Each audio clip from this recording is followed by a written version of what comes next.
اگلے روز صلاح الدین ایوبی دوپہر کا کھانا کھا رہا تھا کہ اسے اطلاع دی گئی کہ ناجی ملنے آیا ہے۔ صلاح الدین ایوبی کھانے سے فارغ ہو کر ناجی سے ملا۔ ناجی کا چہرہ بتا رہا تھا کہ گھبرایا ہوا ہے اور غصے میں بھی ہے۔ اس نے ہکلانے کے لہجے میں کہا کہ قابل صد احترام امیر، کیا یہ حکم آپ نے جاری کیا ہے کہ سوڈانی محافظ فوج کے 50,000 نفری مصر کی اس فوج میں مدغم کر دی جائے گی جو حال ہی میں تیار ہوئی ہے؟ ہاں ناجی، صلاح الدین ایوبی نے تحمل سے جواب دیا۔ میں نے کل سارا دن اور رات کا کچھ حصہ صرف کر کے اور بڑی گہری سوچ بچار کے بعد یہ فیصلہ تحریر کیا ہے کہ جس فوج کے تم سالار ہو اسے مصر کی فوج میں اس طرح مدغم کر دیا جائے کہ ہر دستے میں سوڈانیوں کی نفری صرف 10% ہو، اور تمہیں یہ حکم بھی مل چکا ہوگا کہ تم اب اس فوج کے سالار نہیں ہوگے، تم فوج کے مرکزی دفتر میں آ جاؤ گے۔ عالی مقام، مجھے کس جرم کی سزا دی جا رہی ہے؟ اگر تمہیں یہ فیصلہ پسند نہیں تو فوج سے الگ ہو جاؤ۔ صلاح الدین ایوبی نے جواب دیا، معلوم ہوتا ہے میرے خلاف سازش کی گئی ہے۔ ناجی نے کہا، آپ کے بلند دماغ اور گہری نظر کو چھان بین کر لینی چاہیے، مرکز میں میرے بہت سے دشمن ہیں۔ میرے دوست، صلاح الدین ایوبی نے کہا، میں نے یہ فیصلہ صرف اس لیے کیا ہے کہ میری انتظامیہ اور فوج سے سازشوں کا خطرہ ہمیشہ کے لیے نکل جائے، اور میں نے یہ فیصلہ اس لیے کیا ہے کہ فوج میں کسی کا عہدہ کتنا ہی اونچا کیوں نہ ہو اور کتنا ہی ادنا کیوں نہ ہو، وہ شراب نہ پیے، ہلڑ بازی نہ کرے اور فوجی جشنوں میں ناچ گانے نہ ہوں۔ لیکن عالی جاہ، میں نے حضور سے اجازت لے لی تھی۔ ہاں، اور میں نے شراب اور ناچ گانے کی اجازت صرف اس لیے دی تھی کہ اس فوج کو اس کی اصل حالت میں دیکھ سکوں جسے تم ملت اسلامیہ کی فوج کہتے ہو۔ میں 50,000 نفری کو برطرف نہیں کر سکتا، مصری فوج میں اسے مدغم کر کے اس کے کردار کو سدھار دوں گا۔ اور یہ بھی سن لو کہ ہم میں کوئی مصری، سوڈانی، شامی اور عجمی نہیں ہے، ہم مسلمان ہیں، ہمارا جھنڈا ایک اور مذہب ایک ہے۔ امیر عالی مرتبت نے یہ تو سوچا ہوگا کہ میری حیثیت کیا رہ جائے گی؟ ہاں، جس کے تم اہل ہو، صلاح الدین ایوبی نے جواب دیا۔ اپنے ماضی پر خود ہی نگاہ ڈالو، ضروری نہیں کہ اپنی کارستانیوں کی داستان مجھ سے سنو۔ فوراً واپس جاؤ، اپنی فوج کی نفری، سامان، جانوروں، سامان خورد و نوش وغیرہ کے کاغذات تیار کر کے میرے نائب کے حوالے کر دو۔ 7 دن کے اندر اندر میرے حکم کی تعمیل مکمل ہو جائے۔ ناجی نے کچھ کہنا چاہا لیکن صلاح الدین ایوبی ملاقات کے کمرے سے نکل گیا۔ یہ بات ناجی کے خفیہ حرم میں بھی پہنچ گئی تھی کہ زکوئی کو امیر مصر نے رات بھر کا شرف باریابی بخشا ہے۔ زکوئی کے خلاف حسد کی آگ پہلے ہی پھیلی ہوئی تھی، اسے آئے ابھی تھوڑا عرصہ گزرا تھا، لیکن ناجی پہلے روز سے ہی اسے اپنے ساتھ رکھنے لگا تھا۔ اسے ذرا سی دیر کے لیے بھی اپنے اس حرم میں نہیں جانے دیا تھا جہاں اس کی دل پسند ناچنے والی جوان لڑکیاں رہتی تھیں۔ زکوئی کو اس نے الگ کمرہ دیا تھا۔ انہیں یہ تو معلوم نہ تھا کہ ناجی اسے صلاح الدین ایوبی کو موم کرنے کی ٹریننگ دے رہا ہے اور وہ کسی بہت بڑے تخریبی منصوبے پر کام کر رہا ہے۔ یہ رقاصائیں یہ دیکھ کر جل بھن گئیں کہ زکوئی نے ناجی پر قبضہ کر لیا ہے اور اس کے دل میں ان کے خلاف نفرت پیدا کر دی ہے۔ حرم کی 2 لڑکیاں زکوئی کو ٹھکانے لگانے کا سوچتی رہیں۔ اب انہوں نے دیکھا کہ زکوئی کو امیر مصر نے بھی اتنا پسند کیا ہے کہ اسے رات بھر اپنے خیمے میں رکھا ہے، تو وہ پاگل ہی ہو گئیں۔ اسے ٹھکانے لگانے کا واحد طریقہ قتل تھا۔ قتل کے 2 ہی طریقے ہو سکتے تھے، زہر یا کرائے کا قاتل جو اسے سوتے میں قتل کرائے۔ دونوں طریقے ممکن نہیں تھے کیونکہ زکوئی باہر نہیں نکلتی تھی اور زہر دینے کے لیے اس تک رسائی نہیں ہو سکتی تھی۔ ان دونوں نے حرم کی سب سے زیادہ چالاک ملازمہ کو اعتماد میں لے رکھا تھا، اسے انعام و اکرام دیتی رہتی تھی۔ جب حسد کی انتہا نے ان کی آنکھوں میں خون اتار دیا تو انہوں نے اس ملازمہ کو منہ مانگے انعام کا لالچ دے کر اپنا مدعا بیان کیا۔ یہ ملازمہ بڑی خرانٹ اور منجھی ہوئی عورت تھی۔ اس نے کہا کہ سالار کی رہائش گاہ میں جا کر زکوئی کو زہر دینا ممکن نہیں، موقع محل دیکھ کر اسے خنجر سے قتل کیا جا سکتا ہے، اس کے لیے وقت چاہیے۔ اس نے وعدہ کیا کہ وہ زکوئی کی نقل و حرکت پر نظر رکھے گی، ہو سکتا ہے کہ کوئی موقع جلدی نکل آئے۔ اس جرائم پیشہ عورت نے یہ بھی کہا کہ اگر کوئی موقع نہ نکلا تو حشیشین کی مدد حاصل کی جائے گی، مگر وہ معاوضہ بہت زیادہ لیتے ہیں۔ دونوں لڑکیوں نے اسے یقین دلایا کہ وہ زیادہ سے زیادہ معاوضہ دینے کو تیار ہیں۔ ناجی بے حد غصے کے عالم میں اپنے کمرے میں ٹہل رہا تھا۔ زکوئی اسے ٹھنڈا کرنے کی بہت کوشش کر چکی تھی لیکن اس کا غصہ بڑھتا جا رہا تھا۔ آپ مجھے اس کے پاس جانے دیں، زکوئی نے چوتھی بار کہا، میں اسے شیشے میں اتار لوں گی۔ بیکار ہے، ناجی نے گرج کر جواب دیا۔ وہ کمبخت حکم نامہ جاری کر چکا ہے جس پر عمل بھی شروع ہو چکا ہے، مجھے اس نے کہیں کا نہیں رہنے دیا، اس پر تمہارا جادو نہیں چل سکا۔ مجھے معلوم ہے کہ میرے خلاف یہ سازش کرنے والے لوگ کون ہیں، وہ میری ابھرتی ہوئی حیثیت سے حسد کرتے ہیں۔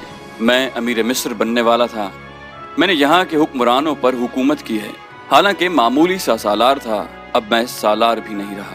اس نے دربان کو اندر بلا کر کہا، اوروش کو بلا لاؤ۔ اس کا ہمراز اور نائب اوروش آیا تو ناجی نے اس کے ساتھ بھی اسی موضوع پر بات کی۔ اسے وہ کوئی نئی خبر نہیں سنا رہا تھا۔ اوروش کے ساتھ وہ صلاح الدین ایوبی کے نئے حکم نامے پر تفصیلی تبادلہ خیال کر چکا تھا، مگر دونوں اس کے خلاف کوئی کارروائی سوچ نہیں سکے تھے۔ اب اس کے دماغ میں ایک کارروائی آ گئی تھی۔ اس نے اوروش سے کہا کہ میں نے جوابی کارروائی سوچ لی ہے۔ کیا؟ بغاوت، ناجی نے کہا۔ اوروش چپ چاپ اسے دیکھتا رہا۔ ناجی نے کہا، تم حیران ہو گئے ہو؟ کیا تمہیں شک ہے کہ یہ 50,000 سوڈانی فوج ہماری وفادار نہیں؟ کیا یہ صلاح الدین ایوبی کی نسبت مجھے اور تمہیں اپنا حاکم اور بہی خواہ نہیں سمجھتی؟ کیا تم اپنی فوج کو یہ کہہ کر بغاوت پر آمادہ نہیں کر سکتے کہ تمہیں مصریوں کا غلام بنایا جا رہا ہے اور مصر تمہارا ہے؟ اوروش نے گہری سانس لے کر کہا، میں نے اس اقدام پر غور نہیں کیا۔ بغاوت کا انتظام ایک اشارے پر ہو سکتا ہے، لیکن مصر کی نئی فوج بغاوت کو دبا سکتی ہے اور اس فوج کو کمک بھی مل سکتی ہے۔ حکومت سے ٹکر لینے سے پہلے ہمیں ہر پہلو پر غور کر لینا چاہیے۔ میں غور کر چکا ہوں، ناجی نے جواب دیا۔ میں عیسائی بادشاہوں کو مدد کے لیے بلا رہا ہوں۔ تم 2 پیامبر تیار کرو، انہیں بہت دور جانا ہے، اور میری باتیں غور سے سن لو۔ زکوئی، تم اپنے کمرے میں چلی جاؤ۔ زکوئی اپنے کمرے میں چلی گئی اور وہ دونوں ساری رات اپنے کمرے میں بیٹھے رہے۔ صلاح الدین ایوبی نے دونوں فوجوں کو مدغم کرنے کا وقت 7 روز مقرر کیا تھا۔ کاغذی کارروائی ہوتی رہی، ناجی پوری طرح تعاون کرتا رہا۔ 4 روز گزر چکے تھے۔ اس دوران ناجی ایک بار پھر صلاح الدین ایوبی سے ملا، لیکن اس نے کوئی شکایت نہ کی۔ تفصیلی رپورٹ دے کر صلاح الدین ایوبی کو مطمئن کر دیا کہ 7ویں روز دونوں فوجیں ایک ہو جائیں گی۔ صلاح الدین ایوبی کے نائبوں نے بھی اسے یقین دلایا کہ ناجی دیانتداری سے تعاون کر رہا ہے، مگر علی بن سفیان کی رپورٹ کسی حد تک پریشان کن تھی۔ اس کی انٹیلیجنس سروس نے رپورٹ دی تھی کہ سوڈانی فوجوں کے سپاہیوں میں بے اطمینانی اور ابتری سی پائی جاتی ہے۔ وہ مصری فوج میں مدغم ہونے پر خوش نہیں۔ ان کے درمیان یہ افواہیں پھیلائی جا رہی تھیں کہ مصری فوج میں مدغم ہو کر ان کی حیثیت غلاموں کی سی ہو جائے گی، انہیں مال غنیمت بھی نہیں ملے گا اور ان سے بار برداری کا کام لیا جائے گا، اور سب سے بڑی بات یہ ہے کہ انہیں شراب نوشی کی اجازت نہیں ہوگی۔ علی بن سفیان نے یہ رپورٹیں صلاح الدین ایوبی تک پہنچا دیں۔ ایوبی نے اسے کہا کہ یہ لوگ طویل مدت سے عیش کر رہے ہیں، انہیں نئی تبدیلی یقیناً پسند نہیں آئے گی۔ مجھے امید ہے کہ وہ نئے حالات اور ماحول کے عادی ہو جائیں گے۔ اس لڑکی سے ملاقات ہوئی یا نہیں؟ صلاح الدین ایوبی نے پوچھا۔ نہیں، اس سے ملاقات ممکن نظر نہیں آتی، میرے آدمی ناکام ہو چکے ہیں، ناجی نے اسے قید کر رکھا ہے، علی نے جواب دیا۔ اسے اگلی رات کا واقعہ ہے۔ رات ابھی تاریک ہوئی تھی۔ زکوئی اپنے کمرے میں تھی، ناجی اوروش کے ساتھ اپنے کمرے میں تھا۔ اسے گھوڑوں کے قدموں کی آوازیں سنائی دیں۔ اس نے پردہ ہٹا کر دیکھا، باہر کے چراغوں کی روشنی میں اسے 2 گھڑ سوار گھوڑوں سے اترتے دکھائی دیے۔ لباس سے وہ تاجر معلوم ہوتے تھے، لیکن وہ گھوڑوں سے اتر کر ناجی کے کمرے کی طرف چلے تو ان کی چال بتاتی تھی کہ یہ تاجر نہیں ہیں۔ اتنے میں اوروش باہر نکلا۔ دونوں سوار اسے دیکھ کر رک گئے اور اوروش کو سپاہیوں کے انداز سے سلام کیا۔ اوروش نے ان کے گرد گھوم کر ان کے لباس کا جائزہ لیا، پھر انہیں کہا کہ ہتھیار دکھاؤ۔ دونوں نے پھرتی سے چوغے کھولے اور ہتھیار دکھائے۔ ان کے پاس چھوٹی تلواریں اور ایک خنجر تھا۔ اوروش انہیں اندر لے گیا۔ دربان ایک طرف کھڑا تھا۔ زکوئی گہری سوچ میں کھو گئی۔ وہ کمرے سے نکلی اور ناجی کے کمرے کا رخ کیا، مگر دربان نے اسے دروازے پر روک لیا اور کہا کہ اسے حکم ملا ہے کہ کسی کو اندر نہ جانے دیں۔ زکوئی کو وہاں ایسی حیثیت حاصل ہو گئی تھی کہ وہ کمانڈروں پر بھی حکم چلانے لگی تھی۔ دربان کے روکنے سے وہ سمجھ گئی کہ کوئی خاص بات ہے۔ اسے یاد آیا کہ 2 راتیں پہلے ناجی نے اس کی موجودگی میں اوروش سے کہا تھا کہ میں عیسائی بادشاہوں کو مدد کے لیے بلا رہا ہوں، تم 2 پیامبر تیار کرو، انہیں بہت دور جانا ہے۔ اور پھر اس نے زکوئی کو اپنے کمرے میں چلے جانے کو کہا تھا، اور اس نے بغاوت کی باتیں بھی کی تھی۔ یہ سب کچھ سوچ کر وہ اپنے کمرے میں چلی گئی۔ اس کے اور ناجی کے خاص کمرے کے درمیان ایک دروازہ تھا جو دوسری طرف سے بند تھا۔ اس نے اس دروازے کے ساتھ کان لگا دیے۔ ادھر کی آوازیں دھیمی تھی، اسے کوئی بات سمجھ نہ آئی۔ کچھ دیر بعد اسے ناجی کی بڑی صاف آواز سنائی دی۔ اس نے کہا، آبادیوں سے دور رہنا، اگر کوئی شک میں پکڑنے کی کوشش کرے تو سب سے پہلے یہ پیغام غائب کرنا۔ جان پر کھیل جانا، جو بھی راستے میں حائل ہو اسے ختم کر دینا۔ تمہارا سفر 4 دنوں کا ہے، 3 دنوں میں پہنچنے کی کوشش کرنا۔ سمت یاد کر لو، شمال مشرق۔ دونوں آدمی باہر نکل گئے۔ زکوئی بھی باہر آ گئی۔ اس نے دیکھا کہ وہ دونوں گھوڑوں پر سوار ہو رہے تھے۔ ناجی اور اوروش بھی باہر کھڑے تھے۔ سواروں کو الوداع کہنے نکلے ہوں گے۔ سوار بہت تیزی سے روانہ ہو گئے۔ ناجی نے زکوئی کو دیکھا تو اسے بلا کر کہا، میں باہر جا رہا ہوں، کام بہت ہے، تم آرام کرو۔ اگر اکیلے دل نہ لگے تو حرم میں گھوم پھر آنا۔ زکوئی نے کہا کہ ہاں، جب سے آئی ہوں باہر نہیں نکلی۔ ناجی اور اوروش چلے گئے۔ زکوئی نے چوغا پہنا، کمر بند میں خنجر اڑسا اور حرم کی طرف چل پڑی۔ وہ جگہ چند 100 گز دور تھی۔ وہ ناجی پر یہ ظاہر کرنا چاہتی تھی کہ وہ حرم میں گئی تھی۔ دربان کو بھی اس نے یہی بتایا۔ حرم میں داخل ہوئی تو وہاں کی رہنے والیوں نے اسے حیران ہو کے دیکھا۔ وہ پہلی دفعہ وہاں گئی تھی۔ سب نے اس کا استقبال احترام اور پیار سے کیا۔ ان 2 لڑکیوں نے بھی اسے خوش آمدید کہا جو اسے قتل کروانا چاہتی تھی۔ زکوئی سب سے ملی، ہر ایک کے ساتھ باتیں کی اور واپس چل پڑی۔ وہ خرانٹ ملازمہ بھی وہی تھی جسے اس کے قتل کے لیے کہا گیا تھا۔ اس نے زکوئی کو بڑی غور سے دیکھا۔ زکوئی باہر نکل گئی۔ حرم والے مکان اور ناجی کی رہائش گاہ کا درمیانی علاقہ اونچا نیچا تھا اور ویران۔ زکوئی حرم سے نکلی تو ناجی کی رہائش گاہ کی طرف جانے کی بجائے بہت تیز تیز دوسری سمت چل پڑی۔ ادھر ایک پگڈنڈی بھی تھی، لیکن زکوئی اسے ذرا دور ہٹ کر جا رہی تھی۔ اس سے 15-20 قدم پیچھے ایک سیاہ سایہ چلا جا رہا تھا۔ وہ کوئی انسان ہی ہو سکتا تھا، مگر سر سے پاؤں تک ایک لبادے میں لپٹا ہوا ہونے کی وجہ سے سیاہ بھوت لگتا تھا۔ زکوئی کی رفتار تیز ہوئی تو اس بھوت نے اپنی رفتار اس سے بھی تیز کر دی۔ آگے گھنی جھاڑیاں تھیں۔ زکوئی ان میں روپوش ہو گئی۔ سیاہ بھوت بھی جھاڑیوں میں غائب ہو گیا۔ وہاں سے کوئی 250-300 گز آگے صلاح الدین ایوبی کی رہائش گاہ تھی، جس کے ارد گرد فوج کے اعلیٰ رتبوں کے افراد رہتے تھے۔ زکوئی کا رخ ادھر ہی تھا۔ وہ گھنی جھاڑیوں میں سے نکلی ہی تھی کہ بائیں طرف سے سیاہ بھوت اٹھا۔ چاندنی بڑی صاف تھی، پھر بھی اس کا چہرہ نظر نہیں آتا تھا۔ اس کے پاؤں کی آہٹ بھی نہیں تھی۔ بھوت کا ہاتھ اوپر اٹھا، چاندنی میں خنجر چمکا اور بجلی کی سی تیزی سے خنجر زکوئی کے بائیں کندھے اور گردن کے درمیان اتر گیا۔ زکوئی کی چیخ نہیں نکلی، خنجر اس کے کندھے سے نکل گیا۔ زکوئی نے اتنا گہرا زخم کھا کر بھی نہایت تیزی سے اپنے کمر بند سے خنجر نکالا۔ بھوت نے اس پر دوسرا وار کیا تو زکوئی نے اس کے خنجر والے بازو کو اپنے بازو سے روک کر اپنا خنجر بھوت کے سینے میں گھونپ دیا۔ اسے چیخ سنائی دی جو کسی عورت کی تھی۔ زکوئی نے اپنا خنجر کھینچ کر دوسرا وار کیا جو بھوت کے پیٹ میں اتر گیا۔ اس کے ساتھ ہی اس کے اپنے پہلو میں خنجر لگا، لیکن زیادہ گہرا نہیں اترا۔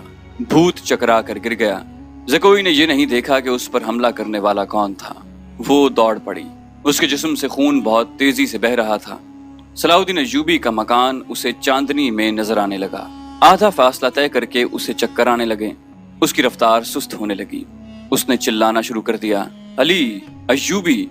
اس کے کپڑے لال سرخ ہو گئے تھے اور وہ بڑی مشکل سے قدم گھسیٹ رہی تھی۔ اس کی منزل تھوڑی ہی دور رہ گئی تھی جہاں تک پہنچنا اس کے لیے ممکن نہیں تھا۔ وہ مسلسل صلاح الدین ایوبی اور علی بن سفیان کو پکارے جا رہی تھی۔ قریب کہیں ایک گشتی سنتری پھر رہا تھا۔ اسے اس کی آوازیں سنائی دیں تو وہ دوڑ کر پہنچا۔ زکوئی اس پر گر پڑی اور کہا، مجھے امیر مصر تک پہنچا دو، بہت جلدی، بہت جلدی۔ سنتری نے اس کا خون دیکھا تو اسے پیٹھ پر لاد کر دوڑ پڑا۔ صلاح الدین ایوبی اپنے کمرے میں بیٹھا علی بن سفیان سے رپورٹ لے رہا تھا۔ اس کے 2 نائب بھی موجود تھے۔ یہ رپورٹیں کچھ اچھی نہیں تھی۔ علی بن سفیان نے بغاوت کے خدشے کا اظہار کیا تھا جس پر غور ہو رہا تھا۔ دربان گھبراہٹ کے عالم میں اندر آیا اور بتایا کہ ایک سپاہی ایک زخمی لڑکی کو اٹھائے باہر کھڑا ہے۔ کہتا ہے یہ لڑکی امیر مصر سے ملنا چاہتی ہے۔ یہ سنتے ہی علی بن سفیان کمان سے نکلے ہوئے تیر کی طرح کمرے سے نکل گیا۔ اس کے پیچھے صلاح الدین ایوبی دوڑا۔ اتنے میں لڑکی کو اندر لے آئے۔ صلاح الدین ایوبی نے کہا کہ طبیب اور جراح کو فوراً بلاؤ۔ لڑکی کو صلاح الدین ایوبی نے اپنے پلنگ پر لٹا دیا۔ ذرا سی دیر میں پلنگ پوش خون سے لال ہونے لگا۔ لڑکی نے نحیف آواز میں کہا کہ کسی کو نہ بلاؤ، میں اپنا فرض ادا کر چکی ہوں۔ علی بن سفیان نے پوچھا، تمہیں زخمی کس نے کیا ہے زکوئی؟ زکوئی نے کہا، پہلے ضروری باتیں سن لو۔ شمال مشرق کی طرف 2 سوار جاتے نظر آئیں گے۔ دونوں کے چوغے بادامی رنگ کے ہیں۔ ایک کا گھوڑا بادامی اور دوسرے کا سیاہ ہے۔ وہ تاجر لگتے ہیں۔ ان کے پاس سالار ناجی کا تحریری پیغام ہے جو عیسائی بادشاہ فرینک کو بھیجا گیا ہے۔ ناجی کی یہ سوڈانی فوج بغاوت کرے گی۔ مجھے اور کچھ بھی معلوم نہیں۔ تمہاری سلطنت سخت خطرے میں ہے، ان 2 سواروں کو راستے میں پکڑ لو، تفصیل ان کے پاس ہے۔ بولتے بولتے زکوئی کو غشی آنے لگی۔ 2 طبیب آ گئے، انہوں نے زکوئی کا خون بند کرنے کی کوشش شروع کر دی، اس کے منہ میں دوائیاں ڈالی جن کے اثر سے وہ بولنے کے قابل ہو گئی۔ وہ ضروری پیغام دے چکی تھی۔ اس کے بعد اس نے دوسری ساری باتیں سنائیں، مثلا ناجی نے اوروش کے ساتھ کیا باتیں کی تھی، اسے کس طرح اپنے کمرے میں بھیج دیا گیا تھا، ناجی کا غصہ اور بھاگ دوڑ، 2 سواروں کا آنا وغیرہ۔ پھر اس نے بتایا کہ اسے کچھ علم نہیں کہ اس پر حملہ کرنے والا کون تھا۔ وہ موقع موزوں دیکھ کر ادھر ہی رپورٹ دینے کے لیے آ رہی تھی کہ پیچھے سے کسی نے اسے خنجر گھونپ دیا۔ اس نے اپنا خنجر نکال کر حملہ آور پر حملہ کیا۔ حملہ آور کی چیخ بتاتی تھی کہ وہ کوئی عورت ہے۔ اس نے حملے کی جگہ بتائی، اسی وقت اس جگہ آدمی دوڑا دیے گئے۔ زکوئی نے کہا کہ وہ زندہ نہیں ہو سکتی، خون رک نہیں رہا تھا، زیادہ تر خون تو پہلے ہی بہہ گیا۔ زکوئی نے صلاح الدین ایوبی کا ہاتھ پکڑا اور چوم کر کہا، اللہ آپ کو اور آپ کی سلطنت کو سلامت رکھے، آپ شکست نہیں کھا سکتے۔ مجھ سے زیادہ کوئی نہیں بتا سکتا کہ صلاح الدین ایوبی کا ایمان کتنا پختہ ہے۔ پھر اس نے علی بن سفیان سے کہا، میں نے کوتاہی تو نہیں کی، آپ نے جو فرض مجھے سونپا تھا وہ میں نے پورا کر دیا۔ علی بن سفیان نے اسے کہا کہ تم نے اس سے زیادہ پورا کیا ہے، میرے تو وہم و گمان میں بھی نہیں تھا کہ ناجی اس حد تک خطرناک کارروائی کرے گا اور تمہیں جان کی قربانی دینی پڑے گی۔ میں نے تمہیں صرف مخبری کے لیے وہاں بھیجا تھا۔ زکوئی بولی، کاش میں مسلمان ہوتی۔ اس کی آنکھوں سے آنسو نکل آئے۔ اس نے کہا، میرے اس کام کا جو بھی معاوضہ دینا ہے وہ میرے اندھے باپ اور سدا بیمار ماں کو دے دینا۔ ان کی معذوریوں نے مجھے 12 سال کی عمر میں رقاصہ بنا دیا تھا۔ زکوئی کا سر ایک طرف ڈھلک گیا، آنکھیں آدھی کھلی رہیں اور ہونٹ اس طرح نیم وا جیسے مسکرا رہے ہوں۔ طبیب نے نبض پر ہاتھ رکھا اور صلاح الدین ایوبی کی طرف دیکھ کر سر ہلایا۔ زکوئی کی روح اس کے زخمی جسم سے آزاد ہو گئی تھی۔ صلاح الدین ایوبی نے کہا، یہ کسی بھی مذہب کی تھی، اسے پورے اعزاز کے ساتھ دفن کرو۔ اس نے اسلام کے لیے جان قربان کی ہے، یہ ہمیں دھوکہ بھی دے سکتی تھی۔ دربان نے بتایا کہ باہر ایک عورت کی لاش آئی ہے۔ جا کر دیکھا، وہ ایک ادھیڑ عمر کی عورت کی لاش تھی، جائے وقوع سے 2 خنجر ملے تھے۔ اس عورت کو کوئی نہیں پہچانتا تھا۔ یہ ناجی کے حرم کی ملازمہ تھی جس نے انعام کے لالچ میں زکوئی پر قاتلانہ حملہ کیا تھا۔ رات کو ہی زکوئی کو فوجی اعزاز کے ساتھ دفن کر دیا گیا اور ملازمہ کی لاش گڑھا کھود کر دفنا دی گئی۔ دونوں کو خفیہ طریقے سے دفنایا گیا۔ انہیں جب دفنایا جا رہا تھا، صلاح الدین ایوبی نے نہایت اعلیٰ نسل کے 8 جوان گھوڑے منگوائے اور 8 سوار منتخب کر کے انہیں علی بن سفیان کی کمان میں ناجی کے ان 2 آدمیوں کے پیچھے دوڑا دیا جو ناجی کا پیغام لے کر جا رہے تھے۔ زکوئی کون تھی؟ وہ مراکش کی ایک رقاصہ تھی۔ کسی کو بھی معلوم نہیں کہ اس کا مذہب کیا تھا۔ وہ مسلمان نہیں تھی، عیسائی بھی نہیں تھی۔ جیسا کہ کہا جا چکا ہے کہ علی بن سفیان صلاح الدین ایوبی کی انٹیلیجنس کا سربراہ تھا۔ اسے دوسروں کے راز معلوم کرنے کے لیے کئی ڈھنگ اختیار کرنے پڑتے تھے۔ صلاح الدین ایوبی اسے اپنے ساتھ مصر لایا تھا، جہاں آ کر معلوم ہوا کہ سوڈانی فوج کا سالار ناجی سازشی اور شیطان ہے۔ اس کے اندرون خانہ حالات معلوم کرنے کے لیے علی بن سفیان نے جاسوسوں کا جال بچھا دیا تھا۔ اس راز کی ایک بات یہ معلوم ہوئی کہ ناجی حسن بن صباح کے فدائیوں کی طرح مخالفین کو حسین لڑکیوں اور حشیش سے پھانستا ہے، اپنا گرویدہ بناتا یا مروا دیتا ہے۔ علی بن سفیان نے تلاش بسیار کے بعد کسی کی وساطت سے زکوئی کو مراکش سے حاصل کیا اور خود بردہ فروش کا بہروپ دھار کر اسے ناجی کے ہاتھ بیچ دیا۔ اس لڑکی میں ایسا جادو تھا کہ ناجی اسے صلاح الدین ایوبی کو پھانسنے کے لیے استعمال کرنا چاہتا تھا، مگر خود ہی اس لڑکی کے دام میں پھنس گیا، اور پھنسا بھی ایسا کہ اس کے سامنے وہ اپنے نائب سالار کے ساتھ راز کی باتیں کرتا تھا۔ اس نے زکوئی کو جشن کی رات صلاح الدین ایوبی کے خیمے میں بھیج دیا اور اپنی اس فتح پر بے حد مسرور تھا کہ اب وہ اسی لڑکی کے ہاتھوں اسے شراب بھی پلا سکے گا اور پھر اسے اپنا مرید بنا لے گا۔ مگر اس کے فرشتوں کو بھی معلوم نہ ہو سکا کہ زکوئی صلاح الدین ایوبی کی ہی جاسوسہ تھی۔ وہ اسے خیمے میں رپورٹیں دیتی رہی اور صلاح الدین ایوبی سے ہدایات لیتی رہی۔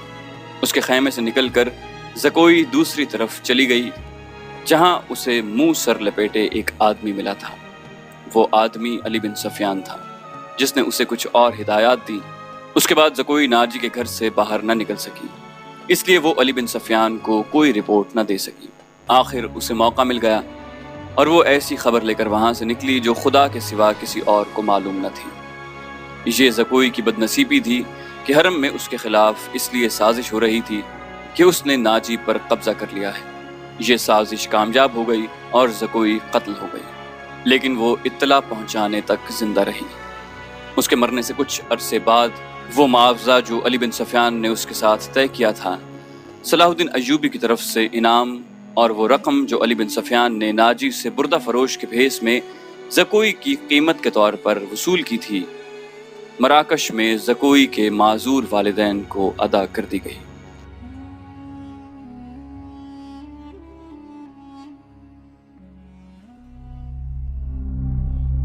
سبسکرپشن کے بٹن کو دبائیے اور بیل آئیکن پر کلک کیجیے تاکہ آپ کو تمام ویڈیوز فوراً ملتی رہیں، اور جانے سے پہلے اسے لائک، شیئر اور کامنٹ کر کے ہمیں بتائیے کہ آپ کو ہماری ویڈیو کیسی لگی۔